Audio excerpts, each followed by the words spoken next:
guys, खुलुमबाय नोंथांमोनखौ आंनि गुबुन मोनसे गोदान भिडिअ बरायनाय बावहरनाय थाबाय। स' दिनैनि भिडिअ जाहैबाय दायो आङो बाक्सायावहाय दंफैयो। स' बयनिसिमबो हेपि दुर्गा फुजा। स' दायो आं जेसेबां हायो नोंथांमोननो दिन्थिगोन। थ' नोंथांमोना जुदि आंनि भिडिअखौ नायनो इन्टारेस्टेडब्ला नायलांबाय थादो ना मा होनो। थ' बिदिब्ला आंनि भिडिअखौ स्टार्ट खालामनोसै।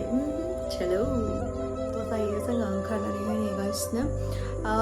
बेखिनियावनो आंनिफ्राय मोनसे मिथिहोनाय जे 18 अक्ट'बरावहाय आङो थांगासिनो बाक्सा जिल्लानि सिमला बाजारावहाय, जिहेतु सिमला गामि जौगाखां आफादनि बानजायनायावहाय 87थि खुंगा श्री श्री लक्ष्मी फुजा फालिथाय जानो थांगासिनो। बेयावहाय आंजों लोगोसे आंनि मोसाखावरि लोगोफोरबो थांगोन।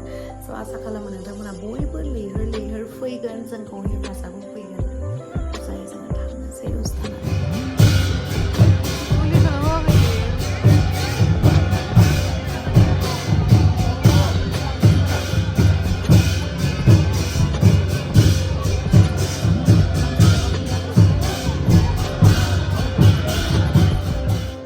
दिनैहाय लावदुममोननि जायगायावहाय दुर्गा फुजा नायफैदों। बेनो जाहैबाय दक्षिण बाक्सा मा जायगामोन देवालया।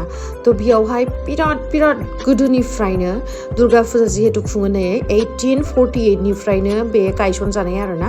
थ' गायसनजायैनि सिगाङावबो बिराद माने फुजा होखायो आरो बेयावहायथ' 200-300 बोसोरसोआनो जाबाय खोमा। बिराद गोदोनि फुजा। ओमफ्राय फार्स्ट टाइम आंहा बिदि एक्सपिरियेन्स लोगोफोर माने मुर्ति गैयालासिनो दुर्गा फुजा नायनाय। ओमफ्राय बेयावहाय जिहेतु बोलिसो होयो। थ' गोदोनिफ्रायनो फुजा होबोनाय जिहेतु बोलि फुजासोमोन नालाय गोदोथ'। थ' बेयावहाय बोलि फुजा होगासिनो आरोना। दुर्गा फुजानि नै गोबां मानसिफोर फैदों, हारसाफोरबो बर'फोरबो ज' मिलायनानै नैबे फुजाखौहाय जिहेतु जागासिनो आरो। बेवहाय सानब्रै सानबानि बिदि प्रग्राम लानानै बिथांमोना बेयावहाय बोलि होनायनि हाबाफारिखौ लायो। ओमफ्राय मन्दिरबो दङ खाथियावनो। मन्दिराबो जाजोबाखै आरोना कमप्लिट। थ' आङो फार्स्ट टाइम नै बिदि बोरमा ओमफ्राय दाउ बिदि बोलि होनायखौ एबारसो फार्स्ट टाइम नुसिगोन आरो। थ' नोंथांमोनाबो नुवाखै जानांगौ, नायनानै लादो। जोंनिथिंथ' बिदि बोलि होनाय दुर्गा फुजा गैफेरा जाफेरा, नुफेराखै आङो। जुदि दङबा सिंफोराव थानो हागौ। थ' जाय बिथांमोना नुवाखै नै नायनानै लादो। आं जा बोरैबा गिलुलु मोनलायलायदो, अन्थावथावबो मोनलायलायदो।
नै नोंथांमोना नुबायना बेफोरबायदिनो बलि होनानैहाय बे फुजाखौ होनाय जायो ओमफ्राय नै बिथिं पेन्डेला नै बिथिंनो आरोना मन्दिरा थ' बेयावहाय मेन जिहेतु मा दुर्गानि माबा दङ बेखौहाय बै सिङाव लांसिगोन सिङाव लांनानै आरो मन्दिरावहाय खुलुमहैनो मोनसिगोन आरो ओमफ्राय बे दुर्गा फुजानि जा बोलि होनाय हाबाफारि थ' बेयावहाय बे मन्दिर कमिटिनिफ्राय फार्स्टआवहाय होग्रोबाय ओमफ्राय दायो एक्सट्रा सोरबाफोर ग्रह दाननो बा सोरबाफोर दान होनो होननानै लाबोनायफोरखौहाय उनावहाय दानो आरो माने बोलि होयो फार्स्ट टाइम एक्सपिरियेन्स नै माबा थालिर थास' खुसेर बिदि बोलि होफैनाय नुफेराखैमोन आरोना आङो बिराद माने फार्स्ट टाइम एक्सपिरियेन्स दे आं नुफेराखैमोन बेफोरबायदि आरो बे जायगानि मानसिफोरा बा गोबाङानो बुंदों आरोना बे मन्दिरा जिहेतु गोबाव समनिफ्रायनो दङ बिराद माने बेयावहाय जुदि गोसो गोथारै जुदि बेयावहाय माबा मोनसे प्रे खालामनानै बियोबा निस्सय मोनो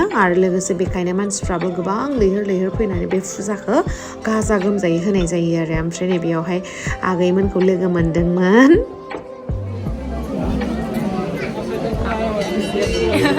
आब'खौ लोगो मोनना बिराद मोजां मोनदों फुंनिफ्राय मा होनो पासतानि सिगां फैनानै नेबाय थादों जों आब'खौ इमान नेगासिनो गारि गंसे फैबानो आब' होननानै थेंक इउ आगैमोन थेंक इउ स' माच लोगो मोनना मोजां मोनबाय फार्स्ट टाइम फैदों आब' बेखिनियाव ना बरबरियाव फैबाय थायोमोन ओमफ्राय जों थांनो हायाखैमोन बेयाव फार्स्ट टाइम लोगो मोनबाय बोरैबा नुजोब्बाय नै लाइटजों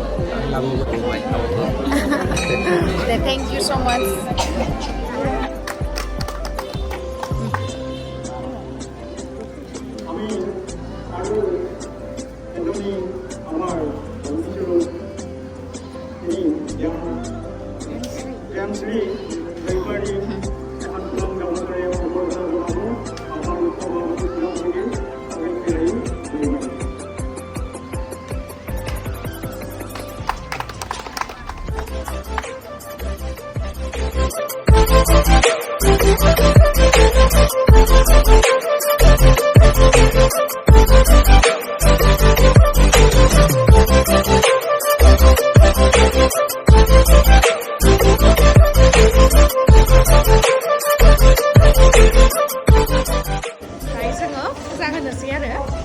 मन्दिरावहाय जिहेतु थिखांबाय ओमफ्राय दायो होनोसै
आंनि सेन्देलखौ नायदो लोगोफोर आं बेखौ गानाखैमोन आरोना आं बेखौ न'निफ्राय लावदुम मोनानाव फैनायावसो गानदोंमोन खिन्थु बे सेन्देलखौ आङो मानि थाखाय गाननांखो आजिखालिथ' फुजा हागासिनो ना माबा अखा हागासिनो ना फुजायाव थ' बेयावहा माने पुरा हाब्रु जादों आंनि हिला पेन्सिल हिल थ' पेन्सिल हिला पुरा हाबलाङो आरोना